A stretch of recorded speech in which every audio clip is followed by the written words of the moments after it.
Hi, welcome back to It's Tea Time with Tirzah. My name is TIRZAHANDREWS. Today we're going to be talking about enjoying yourself, enjoy your life, dating. Many of us are struggling in that area. So we need to revisit how to enjoy yourself. And so I'm going to give you a few pointers, and hopefully by the end of this video, you'll understand that you're probably already doing some of the things that I'm talking about. Okay, so again, welcome to It's Tea Time with Tirzah. Don't forget, call your girlfriends, let them know that It's Tea Time with Tirzah is on. We'll be right back right after this.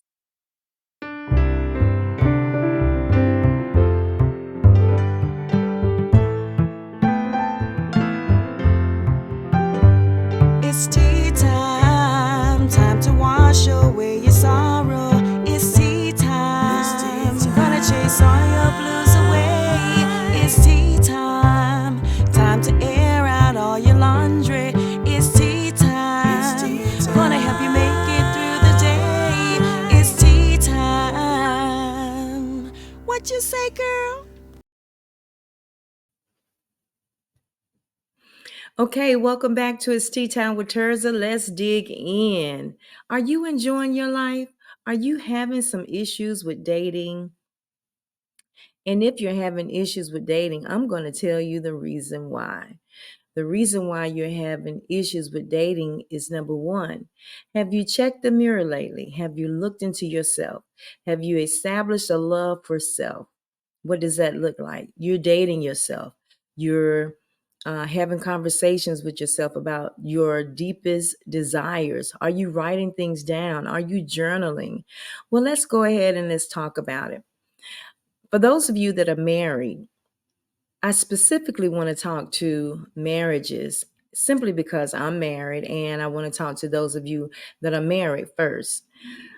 We need to revisit what dating in our marriage looks like. Are you enjoying your marriage? Are you enjoying your partner? Where are you right now? What phase of life are you in?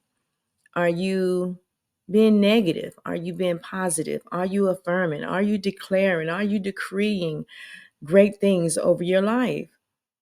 Now, it is my responsibility as a vision of transparency to let you all know some of the challenges that I've had in my past.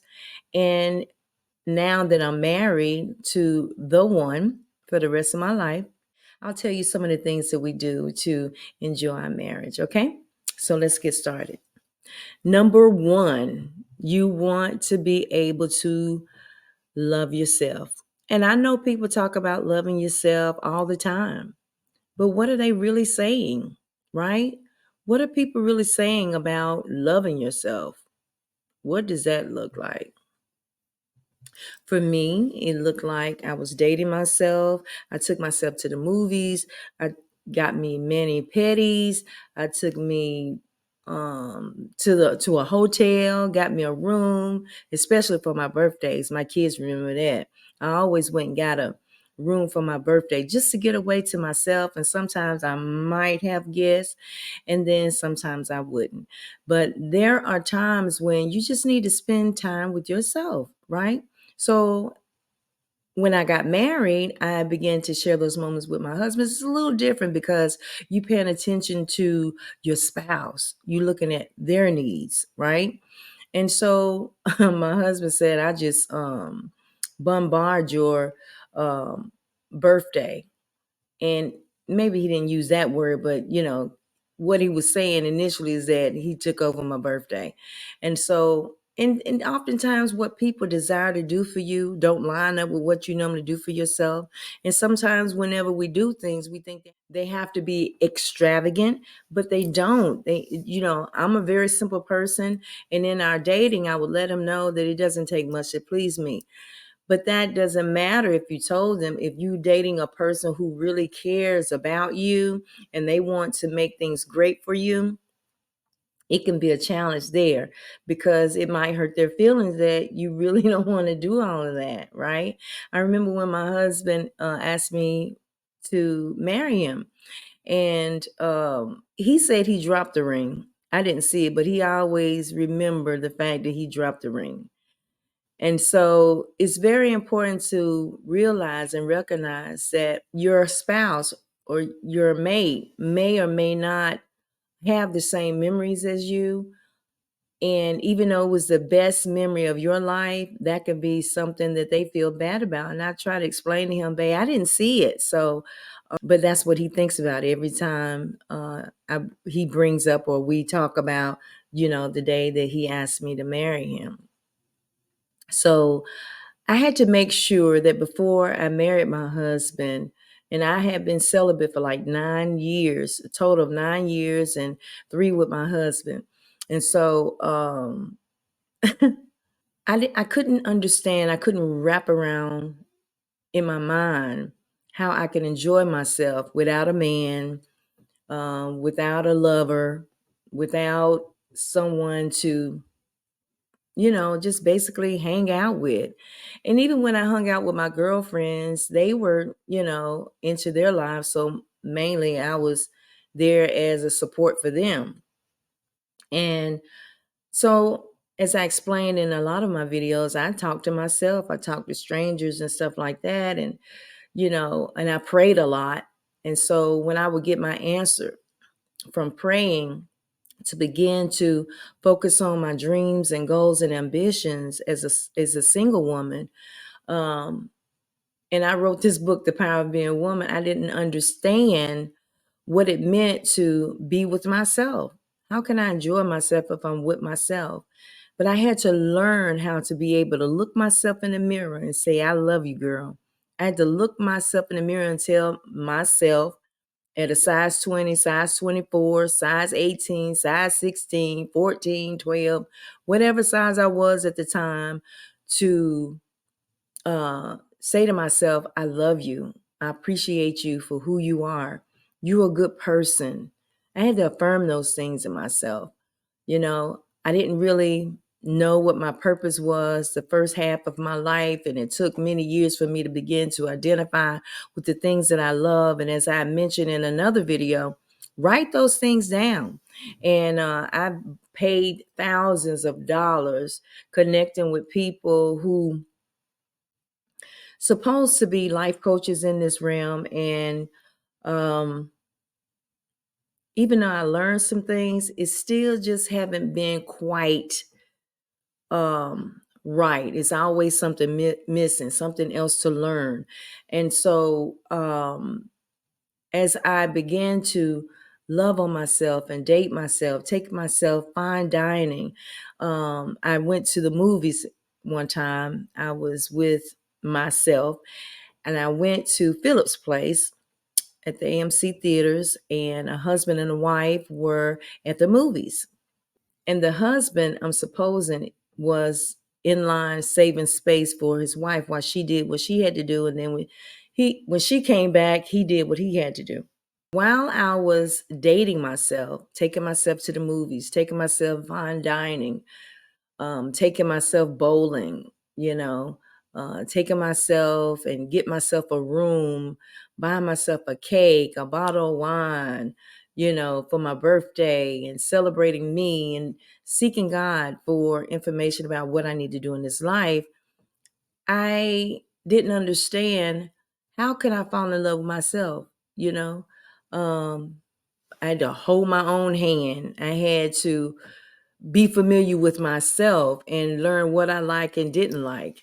And that was a challenge for me, because I just desired to be married. When I left high school, that's what I wanted to do. I wanted to be married. So at the end of the day, when it was all said and done, I had to learn how to just be with myself and enjoy myself. How many of you have had the opportunity to really take time out with yourself without getting in a relationship with someone, without asking someone else's opinion about what you should and should not do? How many of you have done that? How many of you have journaled the different phases of your life, especially in your adolescent years. I find that a lot of young people are being devastated in relationships. I've talked to several of my clients that were in their teens, 18 to 25, 18 to 22 in the adolescent years, talking about dating and what they expect. And the young men just fall for the girl, the way she looks, and he goes with that. And then when she breaks his heart because she just wanted to play around and experience life, he became devastated. So he became a person that would just be with different women. Well, I've ran into some young men who really believe that they had met their soulmates, and I believe that some people, and we have witnesses all over, that met each other in high school and they're still together to this day. That wasn't my lot. I was one of those young people who experienced life as a teen, and I never got into anything that was just deep and dark or anything like that. You know what I'm saying? Where people are having issues with their sexuality and stuff like that. I did have some challenges, but not quite that deep. It was surface, okay? However, I thank God that I had those experiences because I appreciate who I am today, the woman that I've become, and I'm able to help other young people, rationalize with those feelings of uncertainty concerning their bodies and what they are thinking and all of those things. My first experience as a young lady, falling in love with a guy that was handsome, very neat, smelled good every day, like my daddy. My daddy was the type of man that smelled good and was a neat kind of man. And so that stayed with me. And oftentimes when we connect with somebody, we want somebody like our father as ladies. And then guys typically want someone like their mom. Might be a different skin complexion, but the mentality of the woman, the mannerisms of the woman, my father was a large frame man. My husband is a small frame man. But my father was very funny. My husband keeps me laughing all the time. He said, "Uh-oh, Miss Giggles." He called me Giggles when I get to laughing too hard. He said, "Uh-oh, Miss Giggles and I got activated," or Giggles and I got activated. And so, but I can't help it. If it's funny, I'm gonna laugh. If it's not, then guess what? I'm not gonna laugh. And so, being a person that enjoys life is very important, right? So, I was known as that person that was the life of the party, you know. However, when I started walking into my spiritual life and began to see things a little different and just really wanted more out of life, you can still enjoy yourself. You can still dance, you can still sing. However, what is your intention behind what you're doing? And back then, my intention was to gain attention from a man. But today is to just enjoy life, just turn some music on and dance. And, can't do it like I used to, but I still can move and enjoy my life. And so sometimes my husband and I will put music on and we'll dance together. What a beautiful moment that is. Now, most of you identify with going out to the clubs and stuff like that. I don't suggest that. However, only because of the days and times that it is. You never know what's going to happen these days.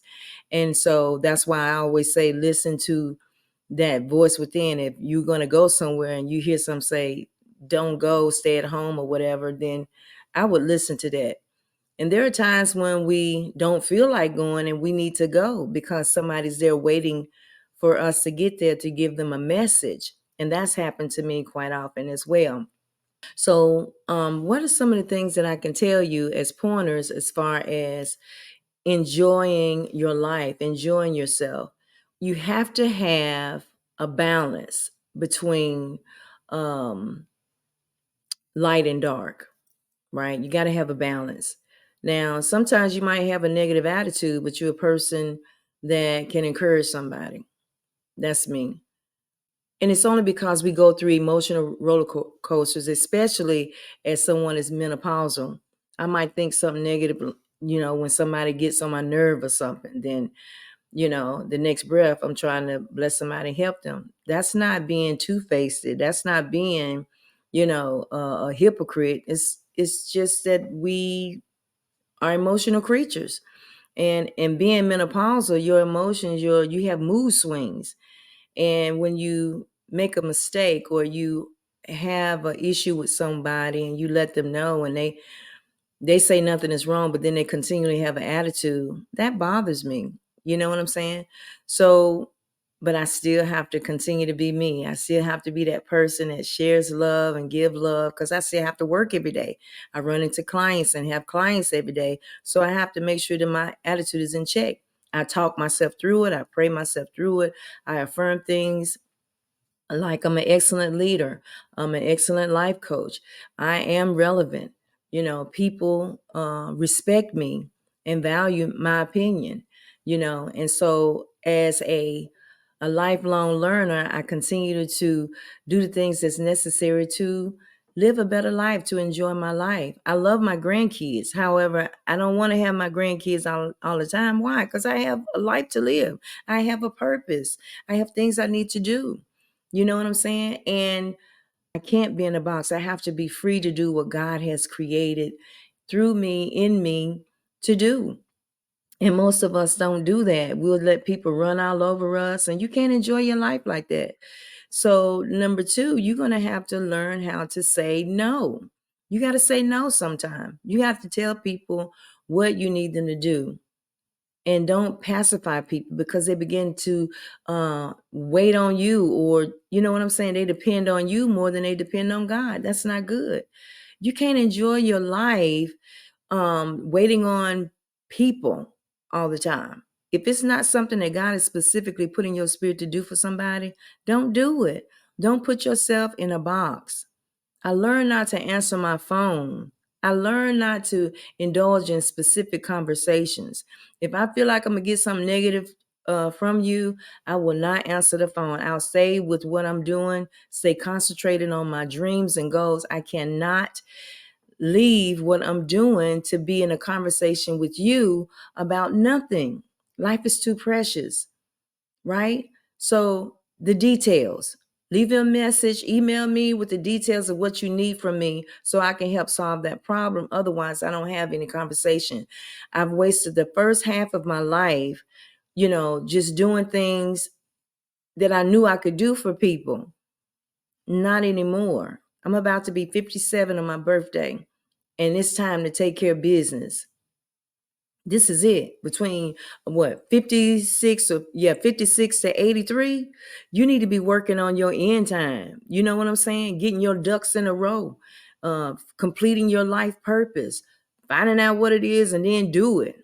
Not playing phone tag with people that just want to gossip and talk about stuff. No, if it's not relevant, leave it alone. If it's not about building, if it's not about supporting, I'm not enjoying my life. It takes away from me. It takes my breath away. It is stressful to be a person that loves people, loves to help, loves to serve, and then you offer your services and then you are taken for granted. You know what I'm saying? Don't do it. Don't do it. Live your life on purpose with purpose. Okay?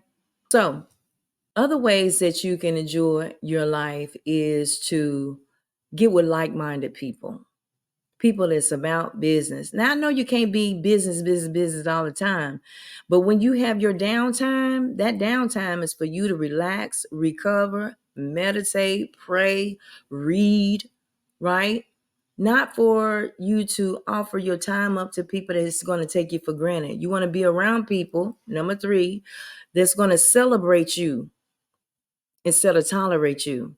You want to be around people who's going to elevate you instead of drag you down.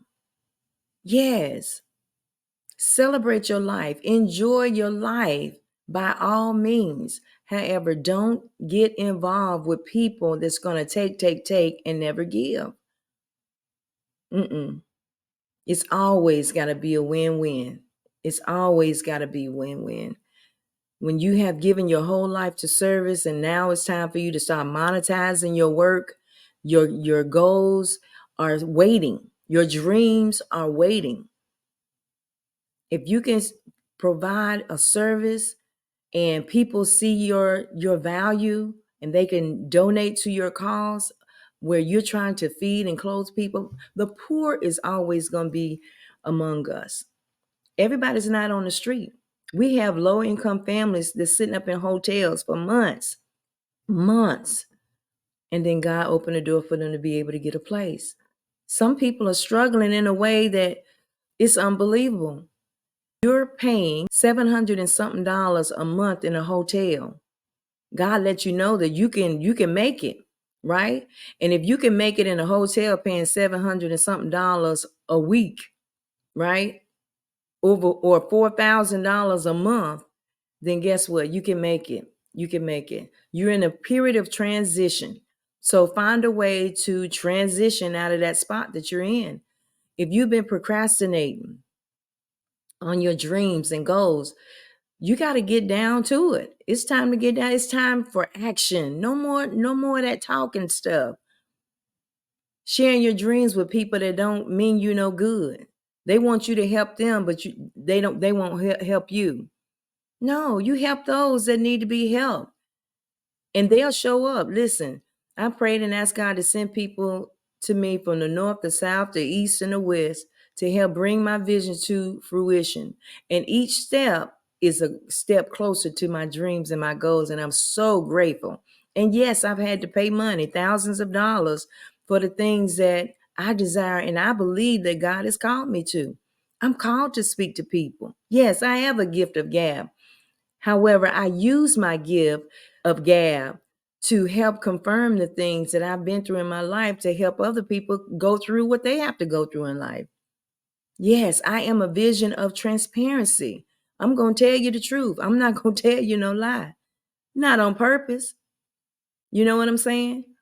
A misword, a misscripture, or something like that. Yes, I have, and I had to fix it. And I say, listen, that scripture I call myself quoting was not correct. I've done it for other people and let them know, listen, that wasn't the correct scripture. And that's from going on the top of our heads, speaking and not really writing things down because I don't want to be scripted. No, I want to be talking about inspirational conversations that actually happen in my life. And sometimes we go scripted and there's no passion there. There's no life there. So y'all forgive me if I speak broken English because that's what I do. As an author, I write my books exactly the way that I speak. Always somebody will come to me and say, even my worst book, what I would consider my worst book, and it could be my best book because I followed what God had put in my spirit to do right after my stroke. But even with the 500 and whatever amount of mistakes that was in that book, I ran into a woman who said, I got your book. I know you. I got your book. And I said, what book? And she said, Phases of Life. With the 500 and something mistakes in it. She said that book blessed her life. And I said, really? Wow.